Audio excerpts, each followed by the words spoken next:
ഛത്തീസ്ഗഡിലെ മലയാളി കന്യാസ്ത്രീകൾക്കെതിരായ കേസ് റദ്ദാക്കുന്നതിൽ ഹൈക്കോടതിയെ സമീപിക്കുന്നതിൽ കത്തോലിക്ക സഭയുടെ തീരുമാനം വിശദമായ കൂടിയാലോചനകൾക്ക് ശേഷം നിയമവിദഗ്ധരുമായി സഭ ചർച്ച നടത്തും.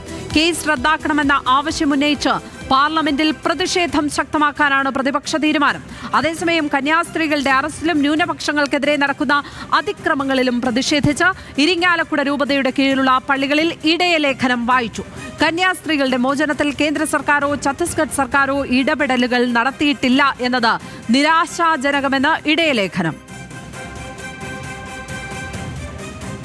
ഭാരതത്തിന്റെ ഭരണഘടന അനുവദിച്ചു തരുന്ന മതസ്വാതന്ത്ര്യം അനുസരിച്ച് ജീവിക്കുവാനും ഭാരതത്തിന്റെ പൗരന്മാർ എന്ന നിലയിൽ ഭാരതത്തിനകത്ത് സ്വതന്ത്രമായി സഞ്ചരിക്കാനും നമുക്ക് അവകാശമുണ്ടായിരിക്കെ ബജ്രംഗ് ദൾ, സംഘപരിവാർ പോലെയുള്ള രാഷ്ട്രീയ മത സംഘടനകളുടെ പിൻബലത്തിൽ വ്യക്തികളെ ഭീഷണിപ്പെടുത്തിയും അന്യായമായി തടവിൽ വയ്ക്കുന്നതും ആൾക്കൂട്ട വിചാരണ നടത്തുന്നതും എതിർക്കപ്പെടേണ്ട വസ്തുത തന്നെയാണ്.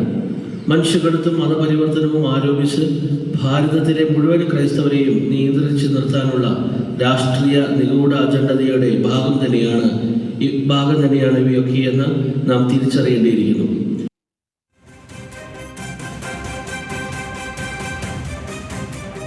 ഇന്ത്യൻ പൗരന്റെ സഞ്ചാര സ്വാതന്ത്ര്യവും ആവിഷ്കാര സ്വാതന്ത്ര്യവും അവൻ വിശ്വസിക്കുന്ന മതവിശ്വാസങ്ങളെ പ്രചരിപ്പിക്കാനുള്ള ഒരു അനുവാദവും അവകാശവും ആരുടെയും അവകാശമല്ല.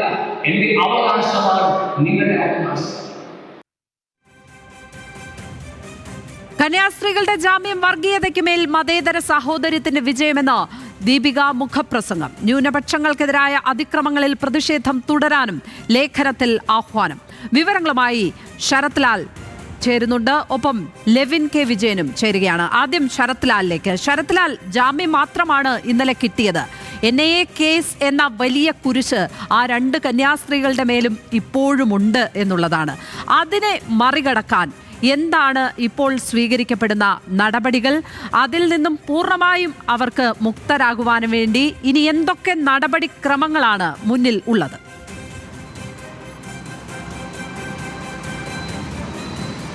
ലക്ഷ്മി പറഞ്ഞ പോലെ വലിയൊരു കുരുക്കുമാണ്, നിയമക്കുരുക്കിലാണ് രണ്ട് കന്യാസ്ത്രീകളും പെട്ടിരിക്കുന്നത്. കാരണം അതികഠിനമായ കർക്കശമായ ജാമ്യ വ്യവസ്ഥ കൊണ്ട് അതിലുപരി NIA അന്വേഷണ പരിധിയിൽ വരുന്നു.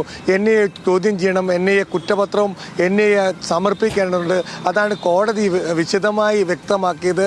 അതുകൊണ്ട് തന്നെ NIA കേസ് റദ്ദാക്കാനുള്ള നടപടികൾ രാഷ്ട്രീയപരമായും അതേപോലെ നിയമപരമായും മുന്നോട്ട് കൊണ്ടുപോവുക എന്നതാണ് കത്തോലിക്ക സഭയുടെ അല്ലെങ്കിൽ ആർച്ച് ബിഷപ്പിൻ്റെ തീരുമാനം. ഇതുതന്നെയാണ് ഈ സഭയുടെ കന്യാസ്ത്രീകളുടെ സഭയായ മദർ സുപ്പീരിയറും നമ്മളോട് പങ്കുവച്ചത്. ഏതായാലും ഇതിനു വേണ്ടി രാഷ്ട്രീയപരമായും കേന്ദ്ര സർക്കാരിനോടും ഇനിയിപ്പോൾ കേന്ദ്ര സർക്കാരിൻ്റെ കോർട്ടിലാണ്. ഛത്തീസ്ഗഡ് സർക്കാരിൻ്റെ കയ്യിൽ നിന്ന് കാര്യങ്ങൾ കേന്ദ്രത്തിൻ്റെ നേരിട്ടുള്ള കൈകളിലെത്തിയിരിക്കുന്നു. NIA കോടതിയാണുള്ളത്. ഇത് ഈ കേസ് റദ്ദാക്കാനുള്ള നടപടിക്രമങ്ങൾ NIA കോടതിയിൽ തന്നെ നടത്താമെന്നാണ് BJP വൃത്തങ്ങൾ ഇവർക്ക് ആശ്വാസം നൽകിയത്. NIA പ്രോസിക്യൂട്ടർക്ക് അന്വേഷണം നടത്തി കുറ്റവാളിയല്ല എന്ന് കണ്ടെത്തി റിപ്പോർട്ട് സമർപ്പിക്കാനുള്ള അധികാരമുണ്ട്. എന്നാൽ മറ്റൊരു കത്തോലിക്ക സഭ വിശ്വാസികൾ പറയുന്നതും അല്ലെ ബിഷപ്പുമാരും പറയുന്നത് നേരെ തന്നെ ഈ കേസ് നിരപരാധികളാണെന്ന് കോടതി തന്നെ വ്യക്തമാക്കപ്പെടുന്നുണ്ട്. അതിനു മുമ്പേ തന്നെ ക്വാഷിംഗ് പെറ്റീഷനുമായിട്ട് ഹൈക്കോടതിയെ സമീപിക്കണമെന്ന ഒരു വികാരി ജനറൽ അടക്കമുള്ള ആൾക്കാരുടെ വികാരി സെബാസ്റ്റ്യൻ അടക്കമുള്ളവരുടെ അഭിപ്രായം. ആ രീതിയിലുള്ള നിയമോപദേശവും അവർ തേടുന്നുണ്ട്. ഏതായാലും CBCI ഇക്കാര്യത്തിൽ തീരുമാനമെടുത്തിട്ടില്ല. ചൊവ്വാഴ്ച CBCIയുടെ ഇത് സംബന്ധിച്ച ഒരു യോഗം നടക്കുന്നുണ്ട്. ആ യോഗത്തിലായിരിക്കും ഇക്കാര്യത്തിലൊരു തീരുമാനമെടുക്കുക. ഏതായാലും ഹൈക്കോടതിയിൽ പോയി കഴിഞ്ഞാൽ ഇപ്പോൾ അതിനെതിരെ ബജ്രംഗ് ദൾ എന്തായാലും നിലപാടെടുക്കുമെന്ന് ഉറപ്പാണ്. അപ്പോൾ കൂടുതൽ സങ്കീർണമാക്കേണ്ട നിലപാടാണ് ഒരു വിഭാഗം സഭാ നേതൃത്വത്തിനുള്ളത്. NIA കോടതിയിൽ തന്നെ അന്വേഷണ റിപ്പോർട്ട് സമർപ്പിക്കുക, അത് കുറ്റവിമുക്തമായ ഒരു നിർദ്ദേശത്താണ് ഇപ്പോൾ പ്രാമുഖ്യമുള്ളത്. ഹൈക്കോടതിയിൽ പോവുകയാണെങ്കിൽ അത് വലിയ ഒരു നിയമപ്രശ്നമായി മാറും എന്നുള്ളതാണ് ഇപ്പോൾ സഭയ്ക്ക് കിട്ടിയ നിയമോപദേശം എന്നും അറിയുന്നു. എന്നാൽ ഇക്കാര്യത്തിൽ ഒരു അന്തിമ തീരുമാനം ആയിട്ടില്ല. ലക്ഷ്മി. ശരി ശരത്, ലെവിൻ കെ വിജയൻ കൂടി ചേരുകയാണ്. ലെവിൻ, കന്യാസ്ത്രീകളുടെ മോചനത്തിലെ ക്രെഡിറ്റ് എടുക്കുവാൻ BJP ശ്രമിക്കുന്നത് ഇന്നലെ നമ്മൾ പലകുറി കണ്ടതാണ്. കഴിഞ്ഞ 2 ദിവസമായി അത് കണ്ടുകൊണ്ടിരിക്കുകയാണ്. മാർ ജോസഫ് പാംപ്ലാനി അടക്കമുള്ളവർ മാത്രമാണ് ഇതിനകത്ത് BJPക്ക് നന്ദി പറയുകയും പ്രധാനമന്ത്രിക്ക് നന്ദി പറയുകയും ഒക്കെ ചെയ്തിരിക്കുന്നത്. ബാക്കി കേരളത്തിലെ ക്രൈസ്തവ സമൂഹം ഇതിൻ്റെ രാഷ്ട്രീയം ശരിയായ രീതിയിൽ തന്നെ മനസ്സിലാക്കി എന്നാണ് ഇപ്പോൾ വരുന്ന പ്രതികരണങ്ങളിൽ നിന്ന് മനസ്സിലാക്കേണ്ടത്, അല്ലേ? എന്തൊക്കെ തരത്തിലുള്ള പ്രതികരണങ്ങളാണ് ഈ കന്യാസ്ത്രീകളുടെ മോചനവുമായി ബന്ധപ്പെട്ട് ഇപ്പോൾ വന്നുകൊണ്ടിരിക്കുന്നത്, ലെവിൻ?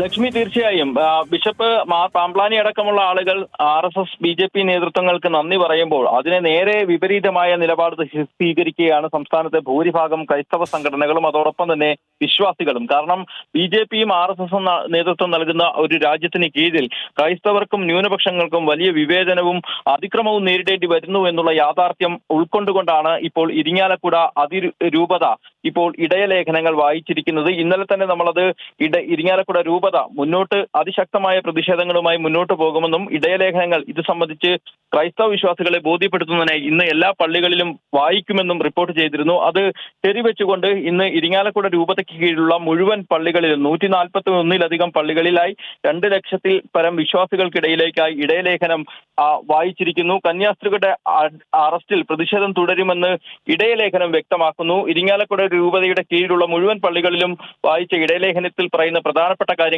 ഇതാണ്. ജാമ്യം ലഭ്യമായാലും നിയമക്കുരുക്കിലൂടെ മുന്നോട്ട് പോകേണ്ടി വരുന്ന കന്യാസ്ത്രീകളുടെ അവസ്ഥ പ്രതിഷേധാർഹമാണ്. പാർലമെന്റിനകത്തും പുറത്തും പ്രതിഷേധമുണ്ടായിട്ടും കേന്ദ്ര സർക്കാർ വിഷയത്തിൽ ഇടപെട്ടിട്ടില്ല. കന്യാസ്ത്രീകളുടെ മോചനത്തിൽ കേന്ദ്ര സർക്കാരോ ഛത്തീസ്ഗഡ് സർക്കാരോ ഇടപെടലുകൾ നടത്തിയിട്ടില്ലെന്നത് നിരാശാജനകമാണ്. രാജ്യത്തെ നിയമങ്ങൾക്കും മതസ്വാതന്ത്ര്യത്തിനും എതിരായ വ്യക്തികളെ ഭീഷണിപ്പെടുത്തുന്നതും അന്യായമായി തടവിൽ വയ്ക്കുന്നതും ആൾക്കൂട്ട വിചാരണ നടത്തുന്നതും എതിർക്കപ്പെടണം. മുളയിലെ നുള്ളേണ്ടതുണ്ട് ഇത്തരം കാര്യങ്ങൾ വ്യക്തമാക്കിക്കൊണ്ടാണ് വിവിധ പള്ളികളിൽ ഇടവക വികാരിമാർ ഇടയലേഖനങ്ങൾ വായിച്ചിട്ടുള്ളത്. മാത്രമല്ല ഇന്ന് ഉച്ചയ്ക്ക് ശേഷം ചാലക്കുടി നഗരത്തിൽ ഇരിങ്ങാലക്കുട രൂപതയുടെ നേതൃത്വത്തിൽ ശക്തമായ പ്രതിഷേധവും ഈ വിഷയത്തിൽ നടക്കുന്നുണ്ട്. ഇതെല്ലാം വ്യക്തമാക്കുന്നത് BJPയോ RSSോ അവകാശപ്പെടുന്നത് പോലെ ക്രൈസ്തവ വിശ്വാസികൾക്കിടയിൽ അവരുടെ അവകാശവാദങ്ങളെ പൂർണ്ണമായും അംഗീകരിക്കാതെ ശക്തമായ പ്രതിഷേധങ്ങളുമായി മുന്നോട്ട് പോകാനുള്ള തീരുമാനങ്ങളുണ്ട്. നേരത്തെ തന്നെ ഇരിങ്ങാലക്കുട രൂപതയുടെ വക്താവുമായി നമ്മൾ സംസാരിച്ചപ്പോൾ താൽക്കാലികമായി ഒരു ജാമ്യം കൊണ്ട് മാത്രം പ്രശ്നങ്ങൾ പരിഹരിക്കപ്പെടുന്നില്ല. രാജ്യത്ത് ന്യൂനപക്ഷങ്ങൾ നേരിടുന്ന വലിയ ബുദ്ധിമുട്ടുകൾക്ക് പരിഹാരമാകാൻ ഫ്രിഞ്ച് ഗ്രൂപ്പുകളെ നിരോധിക്കാൻ കേന്ദ്ര സർക്കാർ ഇടപെടേണ്ടതുണ്ട്. മാത്രമല്ല മതസ്വാതന്ത്ര്യത്തിനും മതനിരപേക്ഷതയ്ക്കും അതോടൊപ്പം തന്നെ ഭരണഘടന വിഭാവനം ചെയ്യുന്ന അവകാശങ്ങൾക്കും എല്ലാവർക്കും ഈ രാജ്യത്ത് തുല്യതയുണ്ട് എന്നുള്ള കാര്യം കേന്ദ്ര BJP സർക്കാരുകളെ ഓർമ്മപ്പെടുത്തുകയാണ് തങ്ങളുടെ ലക്ഷ്യം. അതിന്റെ ഭാഗമായി ശക്തമായ പ്രതിഷേധങ്ങളുമായി മുന്നോട്ട് പോകുമെന്ന് തന്നെയാണ് സഭാ വക്താവ് അറിയിച്ചിട്ടുള്ളത്. ഇത് ഇരിങ്ങാലക്കുട രൂപതയുടെ മാത്രമല്ല വിവിധ ക്രൈസ്തവ സംഘടനകളുടെ ആകെ ഒരു പൊതുവികാരമാണ് എന്നുള്ള കാര്യം ബോധ്യപ്പെടുത്തുക കൂടി തന്നെയാണ് ഇത്തരം പ്രതിഷേധങ്ങളുടെ ലക്ഷ്യമിടുന്നതെന്നും രൂപത അധികൃതർ നമ്മളോട് വ്യക്തമാക്കിയിരുന്നു. അതനുസരിച്ച് കൊണ്ടുള്ള ഇടയലേഖനവും പ്രതിഷേധവുമാണ് ഇന്ന് നടക്കാൻ പോകുന്നത്. ലക്ഷ്മി. ലെവിൻ K. വിജയനാണ് വിവരങ്ങൾ പങ്കുവച്ചത് തൃശ്ശൂരിൽ നിന്ന്.